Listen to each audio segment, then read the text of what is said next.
2013년 9월 폭우가 쏟아지는 허베이성 한단시에 한 법원 앞에는 진실을 둘러싼 믿을 수 없는 법적 역설을 보도하기 위해 수많은 기자들이 모여들었다. 피고인이 스스로 살인을 저질렀다고 주장하는 반면 검찰은 그 자백을 필사적으로 부인하는 기이한 사건이 벌어지고 있었기 때문이다. 8년 전 2005년 3월 10일 밤 25세의 조서아는 밤늦게까지 이어진 재봉공장 작업을 마치고 집으로 향하고 있었다. 불과 몇 분 거리였지만 집 50m 전방에서 그녀는 갑자기 뒤에서 덮쳐졌다. 공격자는 그녀의 입을 막고 덤불 속으로 끌고 들어가 강하게 짓눌렀고 조서아는 정신을 잃고 쓰러졌. 마스크와 모자로 얼굴을 가린 침입자는 그녀에게 소리를 지르면 목숨을 앗아갈 것이라고 위협했다. 극도의 공포 속에서 조서아는 눈을 감고 움직이지 않은 채 오직 안전을 빌었다. 다행히도 근처를 지나던 한 남자가 수상한 소리를 들었다. 그는 급히 다가가 손전등을 덤불 쪽으로 비췄다. 겁에 질린 공격자는 조서안을 놓고 황급히 도주하여 순식간에 사라졌. 비록 추악한 행위는 미수에 그쳤지만 조서안의 옷은 너덜너덜해졌고 그녀의 정신은 심각한 충격을 받았. 명예가 실추될까 두려웠지만 그 악인이 다른 사람 혹은 다시 자신을 노릴 것이라는 강박적인 생각은 그녀를 행동하게 했다. 친절한 남성의 격려를 받아 조서아는 경찰서에 신고했다. 경찰은 두 사람의 진술을 신속하게 접수했다. 목격자의 증언에 따르면 범인은 30세 미만의 남성으로 키는 약 170cm 정도의 다소 마른 체형이었다. 얼굴은 가려져 있었지만 짧은 소매 셔츠 아래로 햇볕에 그을린 피부가 드러났다. 조서아는 그의 옷이 낡고 저렴해 보였다고 묘사했다. 공격자의 목소리는 그가 현지인이 아님을 암시했다. 그녀는 희미하게 그가 바오리롱이라는 상표의 시계를 차고 있었던 것을 기억했다. 이 단편적인 정보만으로는 용의자를 특정하기 어려웠다. 경찰은 해당 지역의 성범죄 전과자 기록을 검토했고 조원서라는 35세 남성의 기록을 발견했다. 그는 아동 성추행으로 5년간 복역한 후 막 출소한 상태였다. 그러나 조원서의 키는 160cm 미만으로 피해자의 외모 묘사와 전혀 일치하지 않았다. 단서가 부족했던 경찰은 지역 여성들에게 경계를 늦추지 말고 밤에는 혼자 외출을 피하고 변태적인 욕망을 자극할 수 있는 노출이 심한 옷차림을 자제하라는 경고를 발표해야만 했다. 며칠 후 3월 15일 조서아는 다시 경찰서를 찾아와 같은 공장의 동료인 소국용에 대한 의심을 표명했다. 소국용은 검은 피부의 키는 약 170cm 정도였고 미혼으로 직장 근처에 혼자 살고 있었. 조서아는 소국용이 여성 동료들의 결혼 여부를 자주 묻는다는 점에서 더욱 의심을 키웠다. 한 여성 동료는 소국용이 종종 여성을 유혹하고 감정을 속였다고 말했으며 조서안이 피해를 입었다는 소식을 듣자 소국용이 과거 조서안에게 관심을 보였다고 털어놓았다. 더욱이 소국용은 북부지방 억양을 사용했는데 이는 범인의 묘사와 일치했다. 경찰은 소국용에 대한 비밀 수사와 추적을 시작했다. 이때 수사팀은 조서안으로부터 또 다른 전화를 받았다. 그녀는 자신이 사는 하숙집에 왕씨 성을 가진 남자가 있는데 북부 억양을 쓰고 바오리롱 시계를 차고 있다고 말했다. 이 남자는 한동안 이곳에 살았지만 주변 이웃들은 그에 대해 거의 알지 못했다. 왕씨는 매우 폐쇄적인 생활을 하며 외부와 교류하지 않는 듯했다. 조서아는 직접 본 적은 없지만 이웃 여성들은 왕씨의 눈빛이 매우 음탕하다고 했다. 외모와 목소리가 유사하다는 특징들을 종합하여 조서아는 의심을 품게 되었다. 허난성 신양시 경찰은 동시에 소국용과 왕씨 남성에 대해 조사했다. 조서안의 말대로 하숙집 주인과 주변 사람들은 왕씨의 행동이 이상하다고 평가했다. 그는 말이 적었고 동료들은 그가 허베이성 출신이라는 것 외에는 그의 이름이나 가족 배경을 아무도 알지 못했다. 왕씨는 신양의 다른 공장에서 6년 동안 일했지만 단 한 번도 고향에 설을 쇠러 간 적이 없었다. 현지 경찰이 임시 거주자들을 조사할 때마다 왕씨는 항상 모습을 피했고 경찰차를 보면 종종 숨거나 고개를 숙였다. 이러한 행동은 당국에 큰 의심을 불러일으켰다. 게다가 왕 씨는 신분증도 없었고 임시 거주 등록도 하지 않았다. 싱양 경찰은 그를 경찰서로 연행하여 신문하기로 결정했다. 경찰서에서 왕 씨는 고개를 숙인 채 불안해 보였다. 거의 1시간 후 그는 갑자기 자신이 죄를 저질렀다고 자백했다. 이틀 전밤 그는 공장 노동자인 소극용의 방에 침입했다는 것이다. 당시 소극용은 술에 취해 잠들어 있었고 왕 씨는 방 안의 물건들을 뒤져일 300위안의 현금과 탁자 위에 놓여있던 바오리롱 시계를 훔쳤다고 말했다. 왕 씨는 자신이 이와 비슷한 시계를 소유한 적이 없다고 단언했다. 왕 씨의 진술은 여러 문제를 드러냈다. 미수에 그친 성폭행 사건 외에 경찰은 왕 씨의 입에서 또 다른 절도 사건을 발견했다. 수사팀은 즉시 소극용을 소환하여 대질했다. 그 결과 소극용은 이틀 전 자신이 재산을 도난당했으며 왕 씨가 차고 있던 시계가 자신의 것이라고 확인했다. 그렇다면 이 두 사람 중 누가 조서안을 해친 범인이란 말인가? 확실히 하기 위해 경찰은 조서안을 소환하여 수사에 도움을 요청했다. 그러나 조서안과 그녀를 구해주는 인 모두 범인을 명확히 식별할 수 없다는 점이 어려움으로 작용했다. 경찰의 설득 끝에 소극용은 결국 조서안을 공격한 사람이 자신이라고 자백했다. 그는 공장에서 일하며 예쁜 여성들에게 눈독을 들였고 조서안도 예외가 아니었다고 말했다. 며칠 동안 그녀를 지켜본 후 3월 10일 밤 소극용은 그녀를 해칠 계획을 실행했지만 불행히도 발각되어 즉시 도주했다는 것이다. 조서안 폭행 사건은 마침내 밝혀졌고 범인은 소극용이었다. 그러나 이번 수사 과정에서 경찰은 우연히 절도 사건을 발견하는 큰 성공을 거두었다. 수사팀은 왕 씨 남성을 자세히 신문하기 시작했다. 왕 씨는 자신의 본명이 왕석은이며 허베이성 한단시 페이샹현 출신이라고 진술했다. 싱양 경찰은 호구 등록 웹사이트를 통해 검색했고 한단 경찰서에 수사 지원을 요청했지만 왕 씨에 대한 어떤 정보도 데이터베이스 시스템과 일치하지 않았다. 왕 씨는 2번이나 이름과 본적을 다시 진술했지만 결과는 같았다. 죄를 짓지 않은 사람이 신분을 숨길 이유가 무엇인가? 싱양 경찰은 왕 씨를 밤새도록 신문하기로 결정했다. 왕 씨는 마침내 항복하며 첫 번째 진실을 내뱉었다. 나는 사람을 죽인 적이 있습니다. 싱양 경찰은 왕 씨의 이야기를 듣고 경악을 금치 못했다.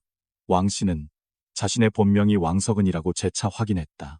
1967년생인 그는 부모가 모두 농부였고 경제 상황은 매우 어려웠다. 왕석은에게는 3명의 누나와 1명의 형, 그리고 2명의 여동생이 있었다. 당시 7명의 자녀는 이 가족에게 엄청난 부담이었다. 비록 아들이었지만 왕석은은 그의 형만큼 사랑받지 못했는데 단순히 그가 아버지와 닮지 않았기 때문이었다.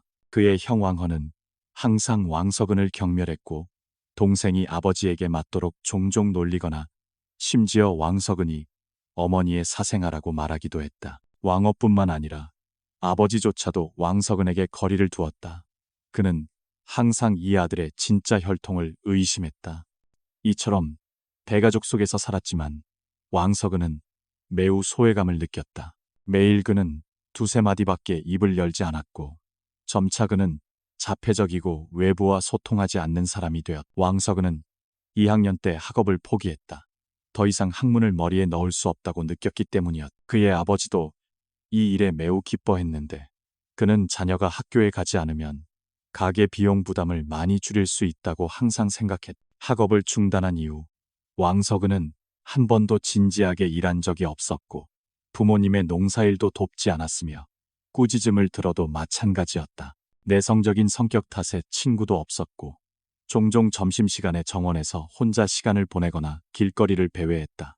한동안 그는 자신이 더 이상 살고 싶지 않다고 말하며 종종 공동묘지에 가서 조상 묘 앞에서 횡설수설하기도 했다. 이러한 비정상적인 행동 때문에 그는 주변 사람들로부터 더욱 소외되었다. 1981년 왕석은은 14세였다. 한 사건이 발생했고 그때서야 사람들은 왕석은이 왜 공동묘지 주변을 맴돌았는지 이해하기 시작했다. 8월의 어느 오후, 학생들이 여름 방학을 보내던 시기였다. 왕석은은 구세의 이웃 소녀 서가진을 끌어들였다. 서가진은 여가 시간에 부모님을 도와 양을 치고 있었다. 왕석은은 소녀에게 접근하여 대화를 나누는 척하다가 서가진이 방심한 틈을 타 가까이 다가가 추악한 행위를 저질렀다. 다행히도 비명소리를 들은 근처에 한 여성이 달려와 개입했기에 나쁜 일은 일어나지 않았다. 왕석은은 가족에게 과거 자신이 한적한 공동묘지에서 우연히 남녀 한 쌍이 성관계를 하는 것을 목격했고, 이 일이 호기심을 자극하여 자신도 그러고 싶어 그곳을 배회하며 범행 대상을 찾았다고 털어놓았다. 이 사건으로 인해 가족의 명예가 실추되었고, 아버지는 왕석은을 심하게 구타했다. 서가진은 정신적인 충격에 시달렸고, 왕석은의 가족은 막대한 합금을 지급해야 했다. 왕석은도 탕산소년원에 보내졌다가 1985년에 석방되었다. 소년원에서 수년간 생활한 후 왕석은의 부모는 그가 과거의 추악한 행동을 다시 저지를까봐 두려워 그에게 결혼을 주선했다. 당시 그 지역에는 전환 결혼이라는 개념이 있었는데, 아들을 위해 아내를 얻으면 그 가족에게 딸도 시집 보내는 방식으로 신부 예물 비용을 절약하는 목적이었다. 왕석은의 경우도 비슷하여 그와 그의 누나는 함께 고씨 가족의 일원이 되었다. 왕석은의 아내는 20세의 고홍이라는 소녀였다. 경제적 여건이 좋지 않아 결혼식은 올리지 못하고 양가 가족이 함께하는 작은 식사 자리로 대체되었다. 결혼 후 얼마 지나지 않아 두 사람 사이에는 아들이 태어났다. 경찰을 경악시킨 디테일은 왕석은이 1993년부터 1995년까지 허베이성에서 강간 관련 범죄 6건을 저질렀고, 그중 2명을 살해했다고 진술한 것이었다. 신양경찰은 처음에 이 남자가 기껏해야 절도범일 것이라고 생각했지만, 끈질긴 신문 끝에 이처럼 중대한 범죄 네트워크를 자백할 줄은 몰랐다. 그들은 즉시 허베이성 한단시 경찰에 사건을 보고했다. 한단 경찰에 의해 연행되어 추가 조사를 받으면서 왕석은은 자신이 매우 심각한 결과를 초래한 강간 사건의 범인임을 시인했다. 1990년 여름, 저는 스자좌ang 서부 교회에서 한 여성을 강간하고 살해했습니다. 왕석은은 침착하게 말했다. 그러나 한단 경찰이 스자좌ang으로 가서 조사를 해보니 이 사건은 이미 종결되었고, 범인은 현지 거주자인 섭수빈이라는 남성이었다. 그는 이미 10년 전에 처형되었다. 도대체 무슨 일이 일어난 것일까? 왕석은의 진술이 사실인가? 아니면 그가 정신적인 문제가 있어 허황된 말을 하고 있는 것인가? 수사팀은 이 사건을 철저히 조사하기로 결정했다. 기록에 따르면 해당 사건에 대한 전체 수사 진행 상황은 다음과 같다. 28세의 강국은 허베이성 스자좌ang의 유압 부품 공장에서 일하는 노동자였다. 1990년 8월 5일 오후 4시 30분경 평소처럼 퇴근 후 그녀는 동료 묘진과 함께 귀가했다. 두 사람은 강국이 운전하는 차를 함께 탔다. 묘진을 내려준 후 강국은 옥수수가 한창 연그러가는 옥수수밭 방향으로 계속 갔다. 이곳은 강국의 집으로 가는 유일한 길이었다. 그러나 이상하게도 그날 저녁 7시가 되도록 가족들은 강국이 돌아오지 않자 애타게 기다렸다. 저녁 식사를 마친 후 그들은 묘진의 집으로 가서 몇 가지 정보를 물었다. 묘진의 진술에 따르면 그녀는 강국이 옥수수밭 방향으로 가는 것을 직접 보았다고 했다. 그 전에도 강국은 배가 고파 빨리 가고 싶다고 말했다고 한다. 강국은 허난성에서 태어나고 자랐으며 남편을 따라 허베이성 스자좌ang에 정착한 지 몇 달밖에 되지 않아 이곳에 친구가 많지 않았다. 그렇다면 그녀는 어디로 갔을까? 아내에게 무슨 변고라도 생겼을까봐 걱정한 남편 손입고는 이웃과 함께 밤새도록 그녀를 찾아 나섰지만 아무것도 찾지 못했다. 다음 날 아침, 손입곤의 시리에 찬 걱정스러운 모습을 본 마을 주민들은 강국의 행방을 찾기 위해 모두 나섰다. 동시에 현지 경찰에도 신고했다. 유압 부품 공장 경영진은 100명이 넘는 남성 근로자들을 보내 경찰과 가족의 강국 수색을 지원했다. 8월 초 스자정의 날씨는 하루 종일 비가 내렸고 이로 인해 수색 작업은 매우 어려웠다.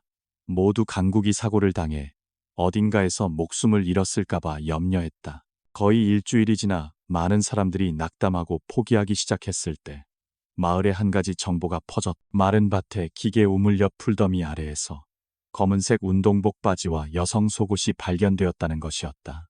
아직 새 것처럼 보이는 옷들은 묶여 있었. 이 정보는 사람들의 즉각적인 관심을 끌었고 손입곤도 예외는 아니었. 왜냐하면 8월 5일에 출근할 때 그의 아내는 묘사와 매우 비슷한 검은색 운동복 바지를 입고 있었기 때문이었. 기계 우물 지역에 도착하여 옷을 본 손입곤은 아내의 오심을 알아보고 깜짝 놀랐. 강국이 살해되었을 가능성을 인지한 경찰은 즉시 병력을 배치하여 주변 수색을 확대했다.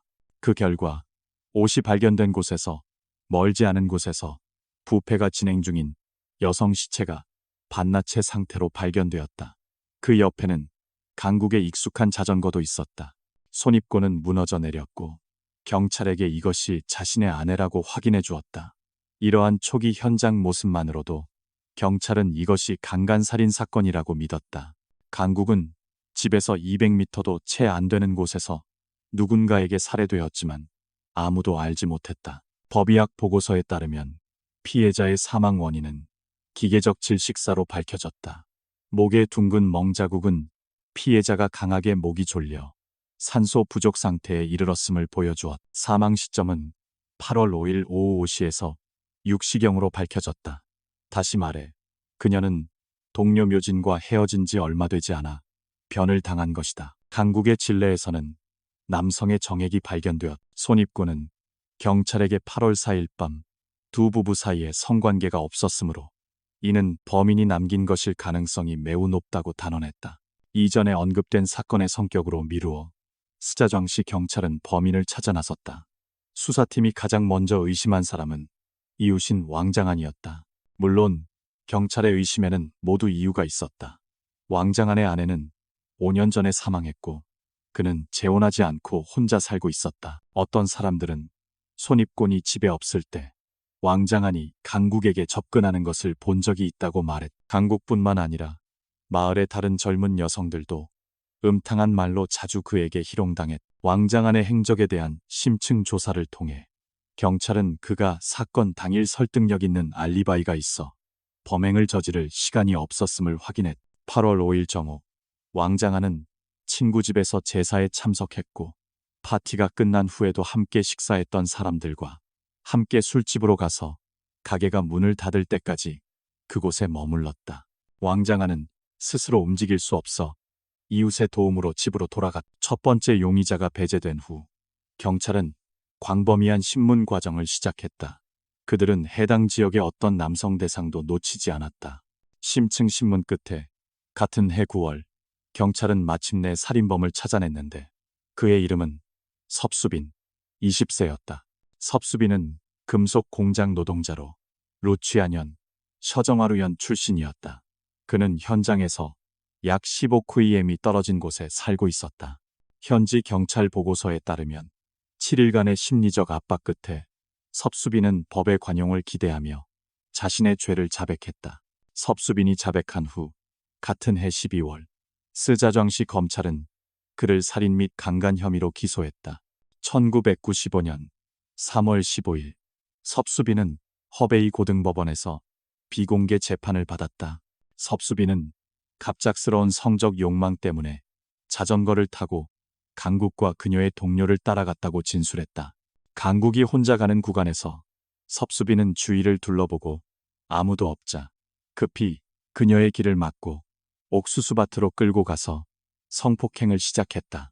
강국이 격렬하게 저항하자 순간적으로 감정을 주체하지 못하고 두 손으로 상대방의 목을 강하게 졸랐다고 한다. 정신을 차렸을 때 그녀는 이미 사망한 상태였다. 사건의 모든 세부 사항이 마침내 명확해졌다. 중간심에서 섭수빈은 사형을 선고받았다. 판결은 선고 이틀 후에 집행되었다. 1995년 4월 27일 섭수빈은 총사령에 처해졌다. 그 당시 이 사건은 많은 사람들의 관심을 끌지 못했다. 섭수빈과 같은 호색한 젊은이가 두 여성을 강간하고 살해하는 것은 그리 드문 일이 아니었다. 그러나 섭수빈의 가족은 아들이 죄를 지었다는 것을 결코 믿지 않았다. 루치아년 주민들도 놀라지 않았다. 어떤 부모도 자식이 나쁜 사람이라고 생각하지 않았. 섭수빈의 부모는 아들의 억울함을 호소하며 각급 기관에 항소했지만 헛수고였다. 사건은 수년 전에 종결되었지만 이제 또 다른 인물이 자신이 범인이라고 자백하면서 경찰은 침착함을 유지할 수 없었다. 왕석은은 강국을 공격하고 살해한 사건 외에 나머지 5건의 사건은 모두 광평현에서 저질렀다고 자백했. 그는 신뢰할 수 있는 진술을 제공했으며 모든 세부 사항이 일치했다. 또한 2번이나 경찰을 스자좌 서부교회로 안내하여 사건 현장을 확인했. 진술에 따르면 1990년 당시 왕석은은 사건 현장에서 약 200m 떨어진 건설 현장에서 일하고 있었고 강국을 오래전부터 보아왔기에 그녀에게 사심을 품게 되었다고 한다. 어느 오후 그는 화장실에 간다고 둘러대고 공사장을 몰래 빠져나와 옥수수밭의 작은 길에서 강국을 기다렸. 왕석은은 강국의 자전거 열쇠를 뽑아 옥수수밭에 던졌다고도 진술했다. 10년 전 스자좌 경찰의 수사 기록에는 밭 아래에 있던 이 열쇠의 사진이 여전히 남아있어. 이 세부 사항은 스자좌 경찰이 공개하지 않은 내용이었다. 만약 왕석은이 범인이 아니라면 이 사실을 알 수 없었을 것이다. 이 놀라운 수사 결과는 허난상업일보의 편집장에 의해 일면에 실렸다. 신문은 섭수빈 사건을 수사 단계부터 총사령에 처해질 때까지 보도했. 며칠 후 허난상업일보에는 하나의 사건, 2명의 살인범, 진짜 범인은 누구인가? 라는 제목의 탐사보도 기사가 실렸다. 기사는 섭수빈이 총사령에 처해진 지 10년 후 진짜 살인범이 나타났다. 섭수빈은 잘못 처형된 것인가? 라고 지적했다. 이 소식은 즉시 전국을 뒤흔들었다. 당시 사건 수사를 담당했던 한단시 광평현 공안국은 전국적인 관심의 초점이 되었다. 허베이성 공안청은 특별수사팀을 구성하여 언론에 늦어도 7일 안에 수사 결론을 내겠다고 약속했다. 2006년 3월 한단시 검찰은 왕석은을 강국 사건을 제외한 총 5건의 고의 살인 및 강간 혐의로 기소했다. 2007년 3월 12일 한단 인민법원은 왕석은에게 사형을 선고했고 이는 그를 매우 격분하게 만들었다. 왕석은은 강국 사건을 자발적으로 진술하고 수사기관이 알지 못했던 세부 사항을 폭로하여 성실성을 보였고 큰 공을 세웠다고 주장하며 이는 가명 사유로 인정되어야 한다고 생각했다. 그러나 이 사건은 기소되지 않았고 왕석은은 항소하기 시작했다. 2013년 9월 여러 차례의 재심 끝에 허베이성 고등인민법원은 항소심에서 강국 사건에 적합한 범인이 섭수빈이라고 이미 밝혀졌다고 판결했. 왕석은의 자백은 무의미하며 불성실의 징후가 있다고 보았고 이후 법원은 왕석은의 요구를 받아들이지 않고 기존 판결을 유지했. 이 판결은 격렬한 논쟁을 불러일으켰고 섭수빈의 부모는 여전히 아들의 억울함을 호소했. 2014년 12월 4일 중국은 처음으로 국가헌법의 날을 제정하고 기념했다. 섭수빈 가족에게 희망이 찾아온 것은 최고인민법원이 섭수빈 사건을 재심하기로 결정했을 때였다. 산둥성 고등인민법원이 비공개 재판에서 이 사건을 다시 심리하도록 지시받았다. 이 사건은 이제 전국 언론의 중심이 되었다. 산둥성 고등인민법원은 최고인민법원의 심리기간 연장을 4차례나 요청해야 했다. 2016년 5월 산둥성 고등인민법원은 마침내 다음과 같이 확인했다. 허베이성의 두 법원 판결은 객관적인 증거가 부족했다. 섭수빈의 강간 및 살인 혐의는 매우 허술하고 근거가 없었다. 2016년 11월 30일 발표된 성명에서 중국 최고인민법원은 섭수빈 사건에 대한 스자좌시 법원과 허베이성 법원의 판결에 8가지 문제가 존재한다고 단언했다.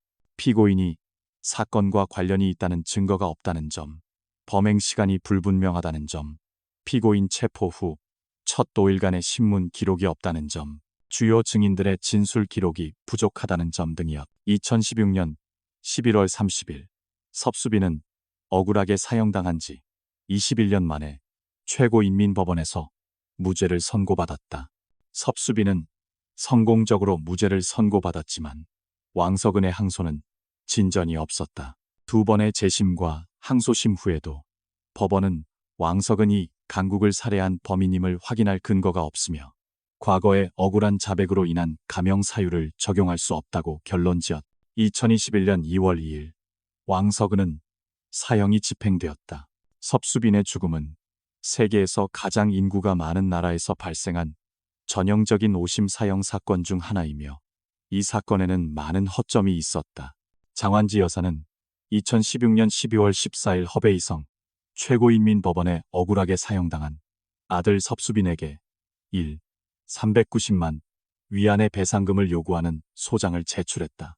중국 최고인민법원의 결정에 따라 사형수 섭수빈의 유족은 총 270만 위안의 배상금을 받았다.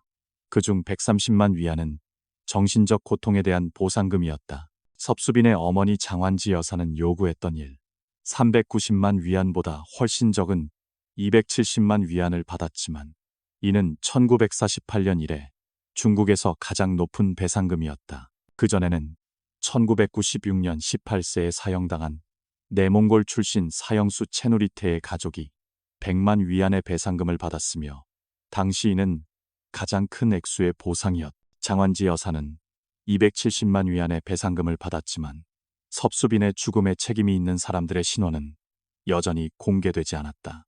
대부분의 국민이 중국 최고인민법원의 결정을 환영했지만 많은 사람들은 여전히 섭수빈의 죽음과 관련된 사람들에게 책임을 추궁해야 한다고 주장했다. 섭수빈 가족의 변호사는 판결에 오류가 있는 것은 피할 수 없지만 그들이 실수를 바로잡는 방식에 대해 불만스럽다고 말했다. 장완지 여사는 사형 선고 전 아들의 마지막 시선을 결코 잊을 수 없다고 말했다.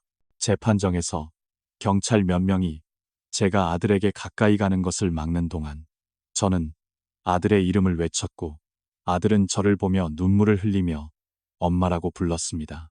섭수빈의 가족은 아들의 사형 소식에 깜짝 놀랐다. 교도관이 더 이상 음식을 보낼 필요가 없다고 말한 후에야 알게 된 것이다. 당시 섭수빈은 21세였고 그의 부모는 사형 집행에 대해 통보받지 못했으며 아들을 마지막으로 만날 기회도 없었다. 섭수빈의 아버지 섭학생은 아들의 사형 후 여러 번 자살을 시도했지만 실패했다. 강국 사건은 2명의 범인이 있는 사건에서 범인이 없는 사건으로 변모했다. 허베이성 사법 시스템은 언론에 거센 비난을 받았다. 2018년 당시 성공한 국장은 여러 위법 행위로 조사를 받아 15년형을 선고받았다. 부임 경찰 지도부는 강국 사건의 진짜 범인을 찾아내겠다고 굳게 약속했지만 너무 오랜 시간이 흘러 이 약속은 점점 더 멀어져 가고 있다. 범죄자 왕석은에 대해 그의 형 왕언은 항상 왕석은이 매우 멍청하고 어리석다고 생각했다. 왕석은이 가족의 명예를 훼손하고 자신을 망신시켰으며 심지어 마을의 소녀들까지 자신을 비웃고 경멸했다고 말했다. 기자들과의 인터뷰에서 왕언은 왕석은이 사형당하더라도 가족이 그의 시신을 고향에 묻는 것을 막겠다고 선언했다. 왕석은 사건을 담당했던 경찰관 정당관은 왕석은에 대해 깊은 인상을 남긴 2가지가 늘 무표정한 얼굴과 기이한 성적 취향이라고 말했다. 정당관은 왕석은이 웃거나 우는 것을 본 적이 없었고 마치 아무 일도 없는 것처럼 담담했다고 회상했다. 정당관은 2005년 허난성 식량현에서 체포된 후 왕석은 이 첫 번째 강간살인 사건 현장을 확인하기 위해 남사 마을로 다시 연행되었을 때를 기억하며 말했다. 저는 그날을 생생하게 기억합니다. 그 여자는 꽤 예뻤고 그 순간 마음속에 부정적인 감정들을 해소할 수 있어서 정말 좋았습니다.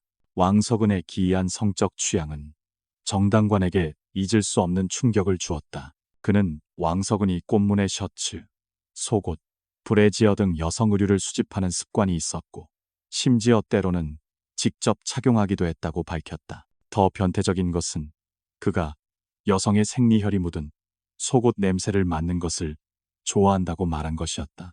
이 믿기 어려운 이야기에 대해 왕석은의 아내도 경찰에게 사실이라고 확인했다. 왕석은의 아내는 경찰관에게 한 사건을 이야기해 주었다.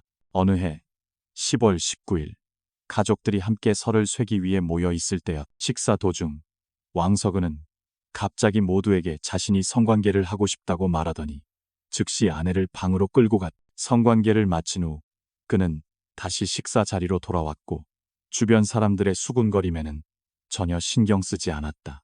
법원 판결문에 따르면 범죄자 왕석은이 저지른 강간살인 사건들에는 사전 계획성이 전혀 없었다. 피해자들은 모두 길에서 우연히 왕석은을 만났고 그는 충동적으로 범행을 저질렀다. 왕석은은 경찰에게 성적 욕망이 치솟을 때마다 자제할 수 없었고 상대방의 외모나 생리주기도 신경 쓰지 않았다고 자백했다. 법은 정의를 대변하지만 이 사건의 경우 다소 황당한 측면이 있었다. 때로는 만족스러운 판결이 내려지기도 하지만 실제로는 오심이 없는 것은 아니다. 다만 이 이야기의 결과는 너무나도 엄청났다. 비록 왕석은이 진술했고 대부분의 사람들이 그를 범인이라고 생각했지만 사법당국은 최종적으로 범인에 대한 정보를 발표하지 않았다.